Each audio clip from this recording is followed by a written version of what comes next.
breed and grow and form into pimples. We don't want that, so.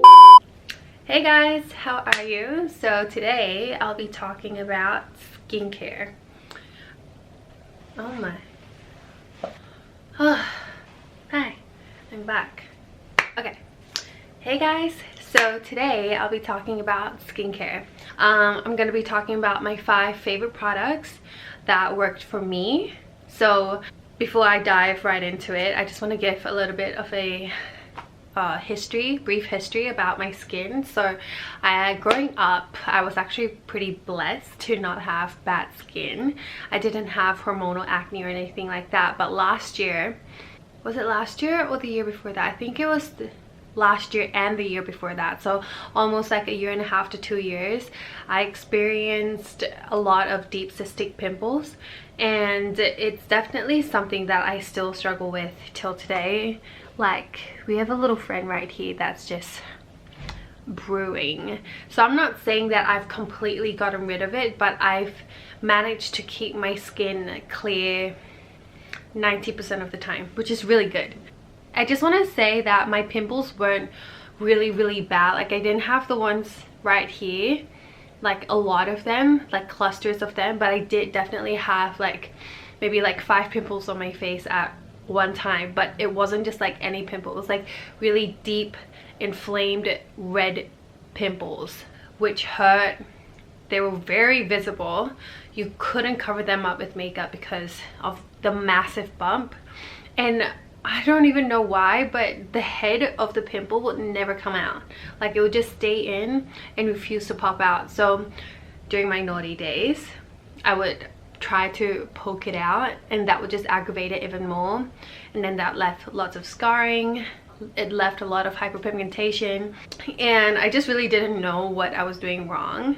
But I think I have figured it out, because last year I made some changes to my routine, and I definitely saw a difference in the sense that I didn't really get as many pimples as I used to in the previous 1.5 years. So yeah, I wish I took photos of my really bad days, but to be honest, like on those days I just really didn't want to show anyone how bad my skin was, and I was quite embarrassed about it. So I didn't take any pictures because I also didn't feel good enough to take a picture. So if you have the skin like mine that's sensitive, dry, and you tend to get pretty deep pimples, then I think that this will work for you. Okay, so let's get straight into it because I've been chatting for too long. Okay, first product, face wash. Okay, so we're gonna go through them like face wash, serums, moisturizers, and exfoliants, and I'm gonna go through each of my favorite products. So this is the COSRX Low pH Good Morning Gel Cleanser, and from what I understand, it has a pH of 5.5, which is the pH of your skin on your face, something like that, which is why it's not going to be irritating for your skin, and which is why it's also not going to strip your skin too much. So gel cleansers really work for me, but gentle gel cleanser. So the other gel cleanser that I love and recommend is the CeraVe Foaming Cleanser. I've used a hydrating cleanser, and I would say to use a hydrating cleanser would be good for the mornings but not the evenings, like after removing makeup. I just feel like it's not good enough for me, but for the mornings it's really good. And if you worked out during the day, then that would be a really good option to use as well, because it's definitely not stripping at all. But I personally love a gel cleanser that doesn't soap up too much, and this is a good one. The Simple Micellar Gel Cleanser is also a really good one. So I'll basically leave all the products that I love down below. Just beware to not over cleanse your skin, because that can also aggravate your skin and cause more pimples. So this is a really good one. I recommend this.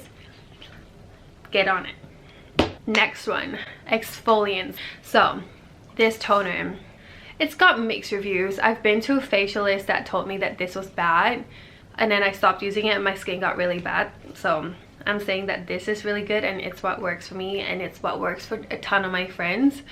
And it's the Paula's Choice 2% BHA exfoliant. Okay, you've heard of this. Everyone's talked about it. If you know about this and you haven't gotten it, why? Because it's actually really good. I wouldn't recommend doing it every day. I would say do it every other day. You could either just pour it in your hand and dab it on your face, or you could use a cotton pad, put a little bit on it and do that. But mind you that when you do that, you might waste some product, because in the cotton pad it might soak up the product. But this is really good because it's got salicylic acid, which is what BHA is, and from my understanding, salicylic acid is really good for getting into the pores and breaking up the dirt in your pores, and that's how it exfoliates your skin and keeps your skin clear. If I'm wrong, don't come at me. But if you do want to learn more about Paula's Choice and the different ingredients like actives and stuff, you can go to Paula's Choice's website, and they actually have like a full dictionary of all the different products and ingredients, and it's really good. And I just think Paula's Choice is just a really good brand in general. Anyway, but this one worked really well for my skin. I try not to overuse it, so every other day, because my skin, like I said, is dry and sensitive. So if I do over exfoliate it, it can get red and irritated. So every other day is what I do with this. So give it a crack, let me know if it works for you. So next product is niacinamide. This is from The Ordinary, and it's a niacinamide 10% plus zinc 1%. I personally think that this is the bomb diggity. This is my 4th bottle. Okay, so what niacinamide does is that it balances out the oils in your skin, and it keeps your blemishes at bay. I think that's the most simplest way of describing what it does. Obviously you can do your own research, but from my understanding, I think that's what it does, and it honestly really works. My skin is not oily and it's not too dry after I use this, and I also find it's really healing. So if you have like damaged skin barriers or anything like that, don't take my word for it, but for me, for example, if I like shaved my mustache, or like I plucked my eyebrows and I shaved a little bit of my hairs, you know, because when you shave, you're shaving off skin layers, so your skin is compromised. This stings when you put it on, but then it heals it really quickly. And I just feel like a holy grail product. Like, it's definitely changed my skin. This whole thing, like all these products I'm telling you now, is the reason why my skin is a lot better. I do want to preface this by saying that when my skin was really bad, I kept my skin routine really simple. So it was just face wash, moisturizer, sunscreen, and I did that until my skin got lots better. And my moisturizer was really emollient, and I just needed to use something to restore my skin barrier, which was basically the main issue for me, was that I think my skin barrier was compromised. And the product that I would recommend for that is, I'll get into that later because we're going to talk about moisturizers, but niacinamide definitely worked for me. Okay, next product. It's kind of like, okay, so it is an oil, but I put it in the moisturizer category. Moisturizers, I don't have my favorite moisturizer with me, but my favorite moisturizer is the Inkey List Peptide Cream. That one, I love the feeling of it. It leaves you dewy. I don't know if you like that. If you don't, then this might not be for you, but I personally like it, and I felt like it moisturized my skin so well. It's so affordable. It's $23, but the only thing is that it's pretty hard to get your hands on it in Australia because it's always sold out. But if you can get your hands on it, it is so good. I would say a moisturizer to restore your skin barrier, that one, I really enjoy the Avène Cicatricate Cream, or the La Roche-Posay B5 Balm. Those ones, they're really thick, really emollient, but they're really good at restoring your skin barrier. It's gonna leave you looking dewy, but it's gonna heal your skin, and it's gonna be what your skin needs, if your skin likes that sort of thing. I don't want to recommend anything and then you guys get a bad reaction. So obviously patch test everything and take what I say with a grain of salt, because what might have worked for me might not work for you, or it could. So at your own risk. Anyway, So what I like to do, because like I said, my skin's dry, on the drier side, and I like to keep it moisturized and healthy, and to make sure that my skin barrier is being looked after.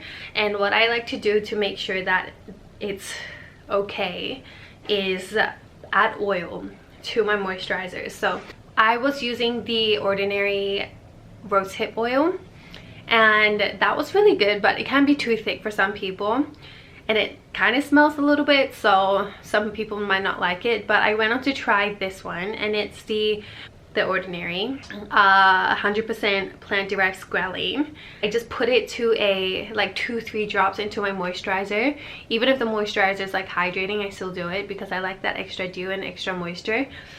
Rub it in my hands, pat it in, and I wake up with like really nice dewy skin in the morning, and I really like it. So I only do this at night, not in the morning, because that might be a little bit too much with SPF, because SPF can be a bit dewy as well.